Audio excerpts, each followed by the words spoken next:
In the prophecies, the Messiah who is promised by Hazrat Rasulullah as Isa ibn Maryam, he would descend. If this is what he meant literally, to be the same Messiah as was born at the end of Moses' Ummah, if this is the meaning, then the prophecy, the whole prophecy has to be taken literally. And all that is mentioned in the prophecy must be taken literally. Jesus is literal, Dzemat is literal, his donkey is literal, and what the donkey does should also be understood literally. Because it is not metaphor then. But if Jesus is metaphorical, the one who would come in spirit but not in person, then the entire prophecy should be understood in its metaphoric concept or message, not literal message. God is speaking in parables and metaphors like Jesus Christ spoke in so much in parables. So the Holy Quran also employs parables. In this case, let me turn to the hadith you are referring to and remind you that neither Jesus is literal, nor Dejjal is literal, nor his donkey is. All the prophecies have to be understood and interpreted, and there must be a spiritual key with which we solve the prophecy and understand the message. Jesus is mentioned to descend in the latter days. Among his functions would be to kill Dajjal, yaqtulul Dajjala, wa yaqtulul khinzir, to kill the swine, and yaksilus silib, to break the cross. These are the three functions mentioned in this prophecy. Now, if Dajjal means the same single joint-like figure, would be so huge that while standing on the ground, his head would be above the cloud lines. He would have one single eye. That would be blind. One eye would be blind. The other eye, the single left eye, would be very bright. So bright and so powerful that it would be able to X-ray what is underneath the earth and see the treasures lying under the earth. Now we believe that this is all metaphors. Neither one single person is mentioned as Dajjal, not real swines are mentioned in relation to Jesus killing them, not real crosses made of stone or jewels and things are meant to be literally broken by Jesus Christ. Neither Jesus is literal nor these things are literal. So our interpretation is very consistent in this regard. We believe that Jesus is a spiritual representation of the old Christ, not literal. Not that he would return himself. When he comes, his main task would be to break the cross, which means to break the central argument of Christianity in favor of Trinity. This is cross. This is a symbol of cross, Trinity. So he would come and break the cross spiritually in the sense that he would provide such powerful arguments against the Trinity as if cross is broken. Not literally, of course. When it is said that he would kill the Dajjal, it doesn't mean he would murder him with his sword. It simply means that the influence of Dajjal would begin to wane out from the time he comes, and he would gradually dissipate. And new things would appear. There will be a revolution in the world taking place. These old huge powers will gradually lose their strength. So by Dajjal we mean great Christian powers. The symbol of Christian powers is Trinity, cross, eating of swine. So in every way you look at it, The finger is pointing at the same people, that is, in the latter days, according to this prophecy, the Christian world will become so powerful that they will rule the entire world. And this would be the stature of Christianity, as symbolized in a great giant against whom nobody has any power. This giant is described in the Hadith as conquering every land, every people of the world. And in the rise of the West, in the current history, or the previous history, you find not an inch of land left unoccupied, ungoverned by the superior might of the Western nations. There was a time, where either it was ruled by the British or by the Russians or by the Germans or by any other Europeans or even Americans, but the whole globe fell under the sway of Christian powers. This is exactly what has been prophesied by Hazrat Muhammad Rasulullah regarding the advent of Dejjal. What is the main instrument in the hands of Hazrat Masih Maud al-Islam through which he broke the cross into two? His claim that Jesus died a natural death. He did not die upon cross. And he died like an ordinary prophet of Allah, so he was not little son of God. If you believe in this, if enough proof is provided to you to believe in this, then cross is broken. That is one meaning, the meaning we prefer. If you reject that meaning, then the only alternative left to you is that meaning which is presented and adhered to very tenaciously by the anti-Ahmadija mullahs all over the world.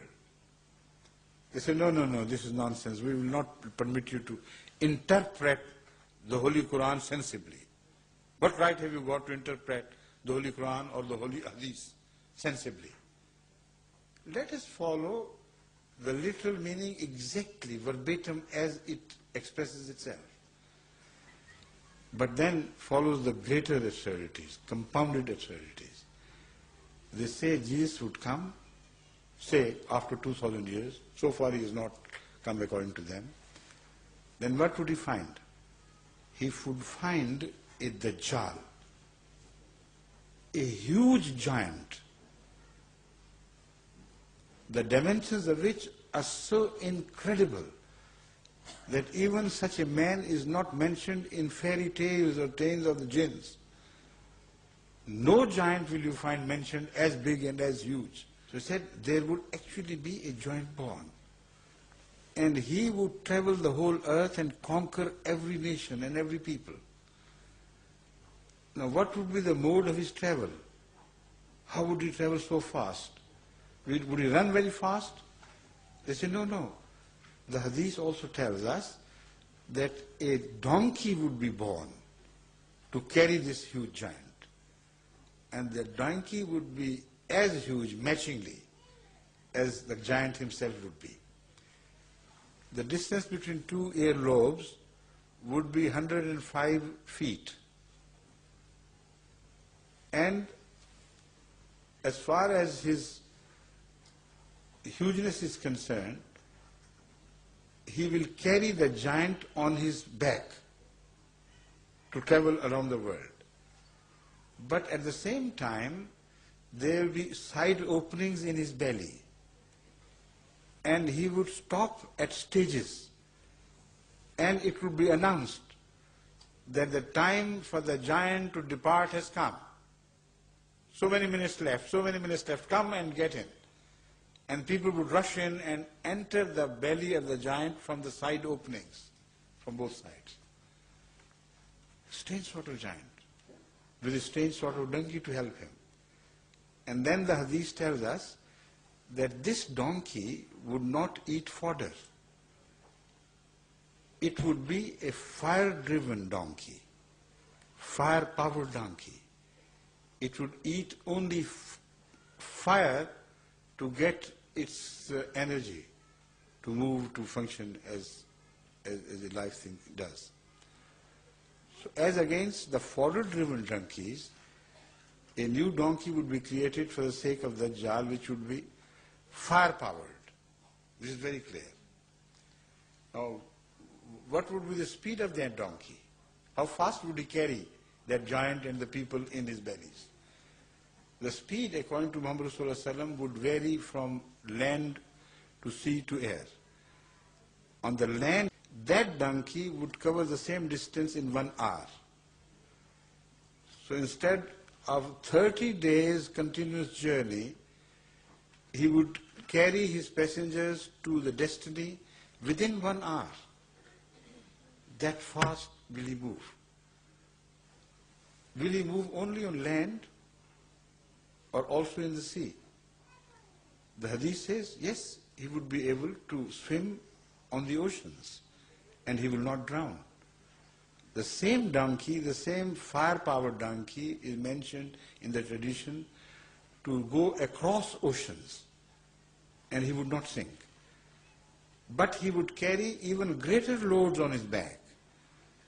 It is said that it would be the same donkey employed by Dzemat, the power which owns it, to transport wheat and other food aids to poorer nations, as if that donkey would be carrying mountains of food on its back when it swims in the ocean. And that food would be sent not to the poor people of all the world indiscriminately. That would be sent only to those who bow to Dejjal and his supremacy. So the aid would be tied, would be linked. It would not be free aid to Ethiopia, for instance, when it dies of hunger, or to Somalia when it dies of hunger, because they would not be tied up with the American policies. That aid would be tied only to those, to the condition that they accept the supremacy of their master Dajjal, and then they will be provided with food, otherwise not. Now this donkey would do this task according to the traditions. But this is not all the surprise for us. The Holy Prophet says that donkey would be able to fly above the cloud line, because he says at times he would make a jump as big as if his 1 foot was in the east and second would be in the west. So any aeroplanes which takes off from India, from Africa, from Pakistan, or any other eastern countries, and lands either in Europe or in America, continues to declare the truth of the Holy Prophet, that this is what he envisioned, this is what he saw beforehand. And I am here as an evidence that he was a true prophet of Allah. His prophecies were right. That is when it is interpreted our way. When you believe that the prophecy was metaphorical, it didn't mean a little donkey. It meant a mode of travel only. A mode of travel which would be a land mode of travel, sea mode of travel, air mode of travel. But the common feature would be that all these modes will be fire-powered as against the food of donkeys. So this is again a metaphorical issue. But not so with the other mullahs. They said, no, don't be absurd. When Hazrat Rasulullah said such a donkey would be born, believe it would be born. If not today, tomorrow. You see a huge donkey born out of a weakling mother, ordinary mother, donkey, who would grow to this abnormal size. And then you will see the giant also appearing from nowhere. And then he would start riding and there will be opening made on the side of the donkey. All these modern planes will be abandoned. All the trains and the ships will be abandoned. A new mode of travel will be provided to mankind. They would always prefer to sit in the belly of the donkey. This is what they would have. Which side are you on? Consult your conscience. Which is a greater tribute to the greatness of Allah Muhammad. This meaningful interpretation, or that nonsensical interpretation, which puts to shame even the worst fairy tales, if taken literally.